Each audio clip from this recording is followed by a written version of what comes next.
Hello, ladies and gentlemen. This is Dr. Robinson again, and we're going to continue our studies. And this time we're preparing for the computer-based tests for New York State Education Department. This is a part 3 of our video where we're giving the TI calculator tips for 2018. Well, when you log on to Google, Chrome, and type computer-based testing, NYSED, you will get this link. Click on the link, computer-based testing, CBT, New York State Education Department. Once you get there, you'll see on the side here, computer-based testing, and we'll see on the bottom, question sampler. Click on that, and when you click on that, next to it, this blue link will come up. The New York State question sampler is now available. Then it'll get you to this link where you're entering the New York State website where you can actually do the Nextera exam. So here is where the test comes up, and you can actually pick a subject that you're dealing with, whether it be English or math. And let me go to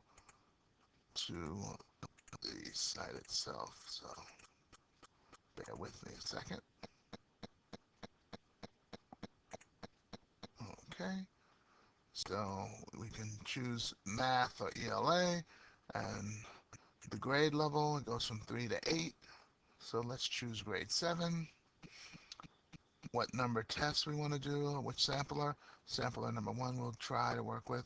And it even has all the different languages I mentioned in another video that you may speak. So English is the one we'll choose. Start the test. Here's some accommodations information for the teachers to deal with. And I'm going to skip past this and start the test. All right, there's the reference sheet, grade 7. And now I said this video was about the calculator, so let's get up the calculator and let's talk about it for one thing that I would recommend as a great tip. When you enter the mode of the calculator, because I notice our question deals with fractions. So since we want to deal with fraction, this calculator treats it very, very nicely. But I did notice that it did not simplify fractions to its lowest terms. So that's because it's not set to automatically simplify. It's set default is manual simplify, where you have to keep simplifying yourself. Whereas auto simplify, if we go over to there and click enter, we now have the calculator simplify our answers for us, so we don't have to worry about that. So let's get out of that. So how many cups of water are needed for each cup of milk? Well, there's 1/4 cup of water. So how do we type in our fraction? Here's the button, the n over d, numerator over denominator. Notice it creates a very nice looking fraction. And let's type 4. So there's our cup of water, and we're finding the unit rate. So, and we're comparing that to 1/3 cup of milk. So we're going to divide that by 1 and this one, numerator over denominator. There it is.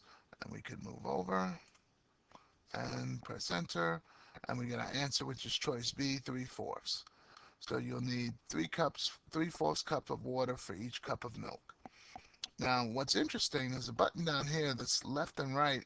Good button to know, because what it does, if you press it, notice we get 0.75 and back to 3/4, I'm sorry. 0.75 back to 3/4. So what it does is it'll take a fraction and change it to a decimal, even though they do have this button up here where we press second and then FRRD, press enter. It changes it also. So there's your fraction to decimal button as well, but this is a little quicker. All right, let's move on with some more tips. So I want to get to a question where we have to actually input some data in, and let's go to number 9. No, number 8. Okay. Uh, Here we got a pine tree is 40 and a half feet tall. Over the next 7.5 years, it grew to a height of 57 feet. During the 7.5 years, what was the average yearly growth rate of height of the tree? So we're going to have to find the difference between how tall it was to how tall it is. So I'm going to get my work. So I've got to get 57 typed in there. So let's type 57 and I'll click on minus. Now I got to type 40 and a half. So here's this button for those fractions. So let's back up a little bit. So I'm out of it. So let's click it in there. Get in there. 4, right, right arrow again, and a half, right arrow. That'll get you there. So the right arrow gets you going in that fraction. So let's click out of it. So we click out of it, and now we need to use our calculator, and I'm going to show you how the calculator does it. Um, where's my calculator? There it is. I can get it up. There it is.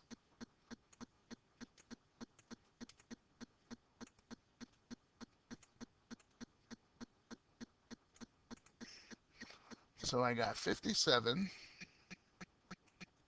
Let's move that up a little bit. 57 minus. Now we got to put 40 in that. That should be 40 and a half. So let's put that in there. 0. Very much needed. 40 and a half. So minus 40 and a half.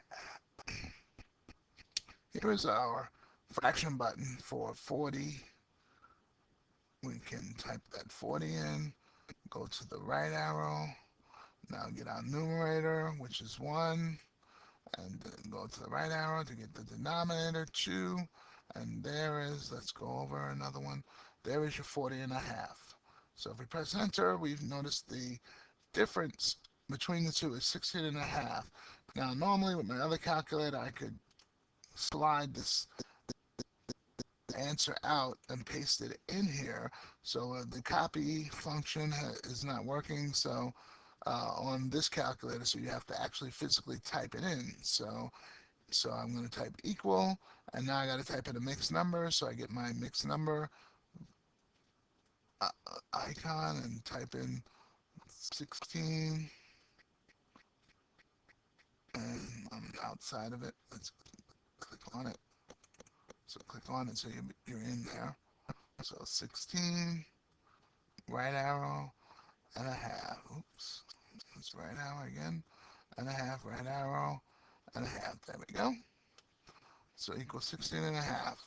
Now we're going to take that 16 and a half and let's use that button again. Oops. Let's go down here to another line because they don't like you typing everything on the same line. So let's select this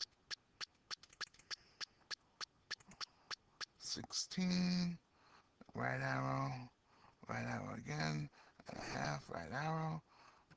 Okay, and now we have that over 7.5 years. So if we divide that to get the average of that, so again we got to use mixed number again. So getting plenty of practice using this button. So the more you practice, the better you'll get at it. So divided by 7, right arrow twice, and a half, right arrow, and now we use our calculator. And now here's a nice little shortcut. I already have the answer already there, 16 and a half. Now if I press the divide button, it's going to take the answer that's stored in the calculator's memory, called N.Y.S, and divide it by whatever we need to type. So I need to type a mixed number. So let's press the mixed number button, and 7, and right arrow,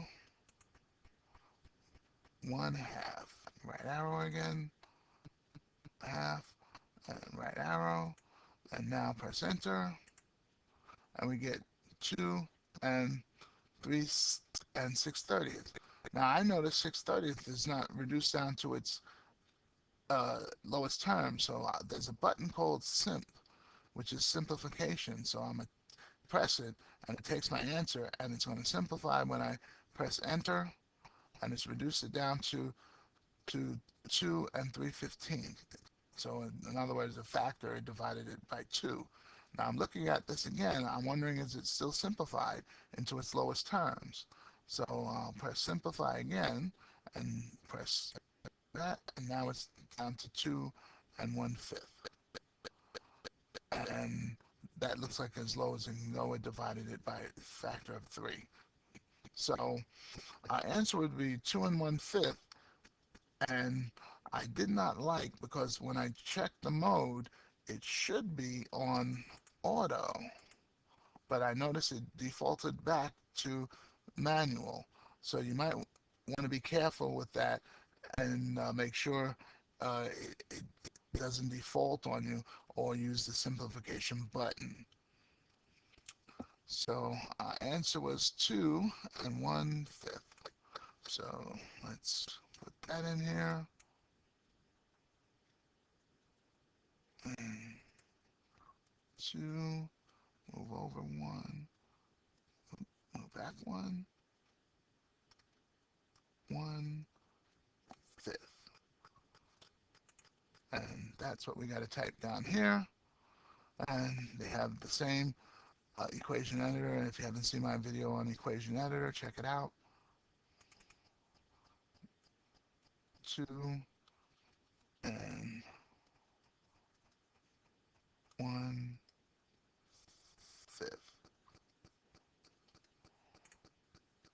And that doesn't look like the 2 is in there, so let me just see. That's better. 2 and 1/5 feet per year. Now, as I mentioned, let's quit this, second quit. We can press this double arrow button down here. If you wanted to get away from using that button and you got tired of it, you could change it to a decimal, so 2.2 is also okay. So that's pretty much what I wanted to share with you. All the other functions are pretty good to deal with. It's a very nice calculator. I like how it does handle the fractions, and the mixed numbers are okay. It has a lot of good things in there. If you wanted to play with it, like if you press the math button, you'll see if you need to find the LCM or GCD, or uh, put something to the third power. So it's sort of like the graphing calculator, cube root. So there's some nice things in there. Absolute value rounds a number for you. So there's some pretty good things in there in this calculator. It's a pretty good calculator. Just be careful with the simplification. You might have to simplify it, or go to the mode and change it back again. So I hope you enjoyed the video and got something out of it. So good luck on your state tests. And if you have questions, rewatch the video, bring them in, and write me thumbs up and a message if I'm doing good with these videos for you. All right, this is Dr. Rob. I'll check you out later. Bye.